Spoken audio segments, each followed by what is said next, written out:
Étoile du Maine, distributeur réparateur agréé Mercedes-Benz, partenaire de LMPV au 24 heures 2009. Vivez la course avec la région des Pays de la Loire.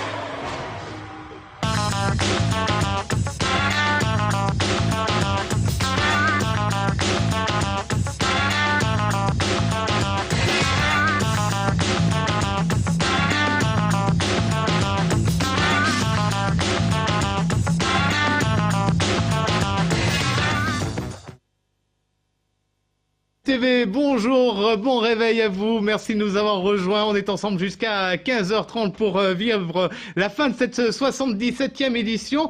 Dans la nuit, une bonne partie de la nuit, la moitié de la nuit, il ne s'est pas passé grand chose et puis depuis 4h30, ça bouge beaucoup, notamment au lever du jour, on vous l'avait dit hier soir, les équipages nous le disaient, le petit matin avec le changement d'éclairage, et bien c'est là qu'on risque de faire des tout droits et cela s'est avéré, on verra ça dans un instant. Mais l'info principale, eh bien, c'est le classement qui est en tête de cette 77e édition. On voit ça tout de suite et vous le voyez, ce sont les deux Peugeot avec la Peugeot numéro 9 actuellement pilotée par Alexander Vers qui est en tête et qui a pratiquement 1 minute 20 d'avance sur sa sœur jumelle, la 908 numéro 8 pilotée en ce moment même par Stéphane Sarrazin, la première des Audi, l'Audi numéro 1 de Alan McNish notamment, ou encore de l'octuple vainqueur des 24 heures du Mans, Tom Christensen, pointe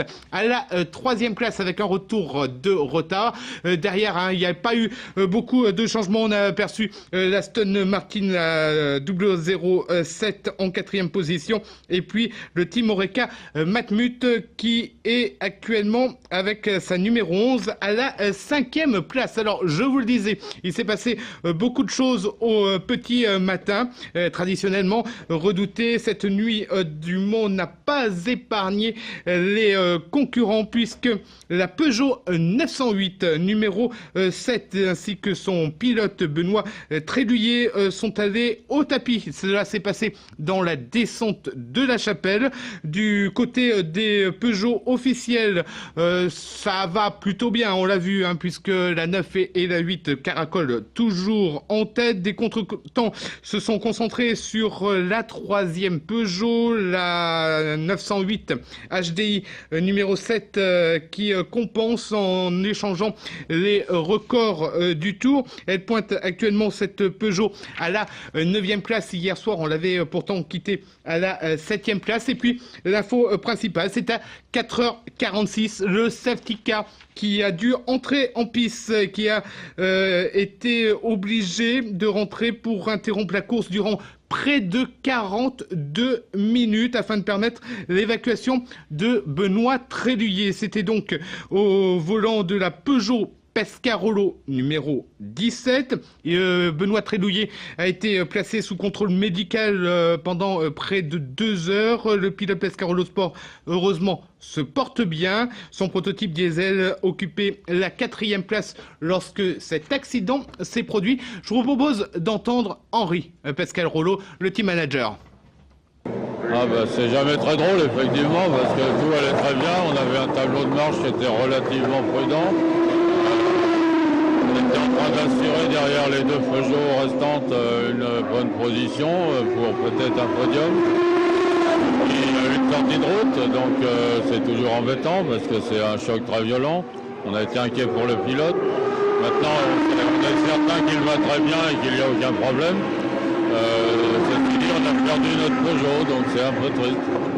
Il reste un peu moins d'une dizaine d'heures avant la fin. Vous restez confiant quand même avec la deuxième voiture qui vous reste? Avec la voiture 16, la Pescarolo Judd, tout va bien pour le moment. Là, on va faire une petite intervention juste maintenant pour probablement changer les disques avant pour pouvoir terminer tranquille la course. Mais il n'y a aucun problème, tout va bien.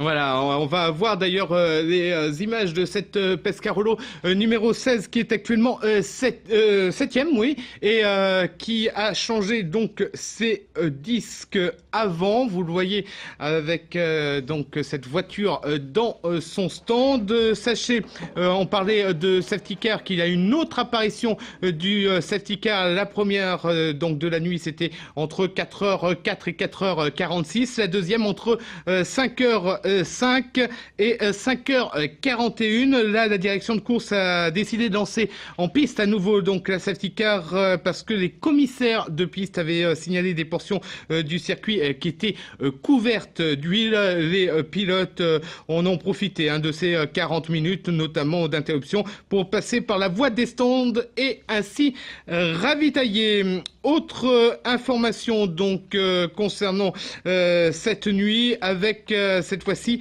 Nicolas Minassian, c'est la Peugeot 908 numéro 7 qui bien pour l'instant n'est toujours pas dans le top 5. Elle a connu quelques avaries hier soir et elle remonte petit à petit, on le disait tout à l'heure, 9e place de sa catégorie reine des LMP1 et Nicolas Minassian qui enchaîne les bons chronos à chaque tour et qui grappille quelques secondes sur ses prédécesseurs. Alors on a parlé de la catégorie reine, on va y rester avec une autre interview concernant cette fois-ci le team Peugeot 908, Peugeot Sport. Disons que c'est plus rude pour nous maintenant parce que tant qu'on passe notre temps à se battre avec les autres, ça va, on pense pas. Maintenant qu'on a un petit peu d'avance, on essaie de la gérer, c'est beaucoup plus difficile pour les pilotes. Donc notre but maintenant c'est d'aller au bout, même si ça n'est pas très performant, mais on voit Minassian qui roule derrière, il fait des temps canon, il fait le record. Mais notre but nous c'est de gagner, donc maintenant on va essayer de l'amener au bout tranquillement. Il faut que vous avez 2 tours d'avance, est-ce que c'est suffisant là, vous êtes confiant? Au moins rien n'est gagné jusqu'à la fin? Non, c'est jamais suffisant. Il suffit qu'on ait un capot à pneus qui crève et qu'on fasse le tour en 5 minutes et le gars il est déjà derrière nous. En plus l'Audi elle roule bien, Christensen est bien, je ne sais pas s'ils vont mettre McNish derrière, donc ils vont rouler jusqu'au bout. Ils vont essayer de nous pousser parce que nos voitures elles sont comme les leurs, à la fin de course elles sont fatiguées quoi. Voilà, donc ce responsable de chez Peugeot qui expliquait bien la situation. Il reste encore un peu plus de 5h20 de course, c'est encore long. Alors certes, pour l'instant, Peugeot est en tête de cette 77e édition avec la 9 devant la 8, mais Audi est pas très loin, seulement à moins de 2 tours désormais de la Peugeot de tête. Les autres catégories, bien ça n'a pas évolué beaucoup durant l'année, si ce n'est quelques abandons, si ou là. On va passer à la catégorie, si vous le voulez bien, des LMP2 avec toujours le team Essex et sa Porsche Spyder en tête, la sœur jumelle, l'autre Porsche Spyder engagée dans cette compétition, la numéro 5 qui est à la 2e place et on retrouve en 3e la Lola Judd numéro 33 du Speedy Racing. Dans la catégorie des LM GT1, ils ne sont plus que 4, et oui,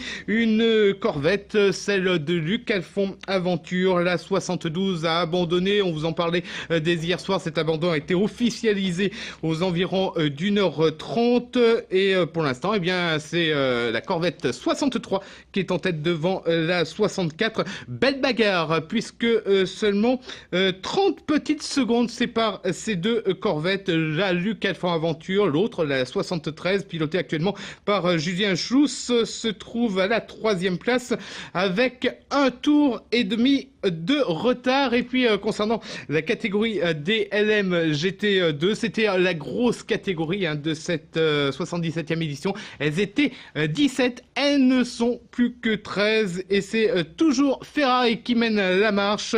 Les Risi Competition qui est en tête avec sa Ferrari numéro 82 devant l'autre Ferrari, la 97 et la Porsche numéro 70.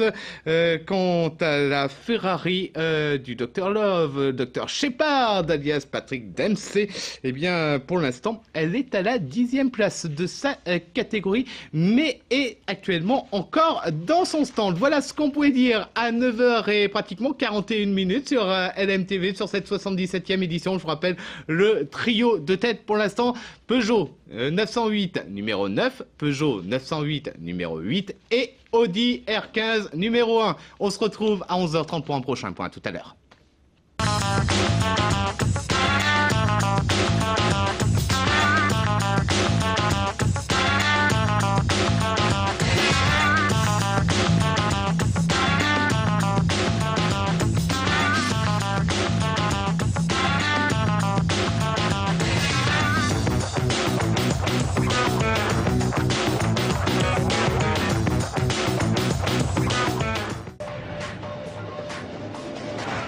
Vivez la course avec la région des Pays de la Loire. Étoile du Maine, distributeur réparateur agréé Mercedes-Benz, partenaire de LMTV aux 24 heures 2009.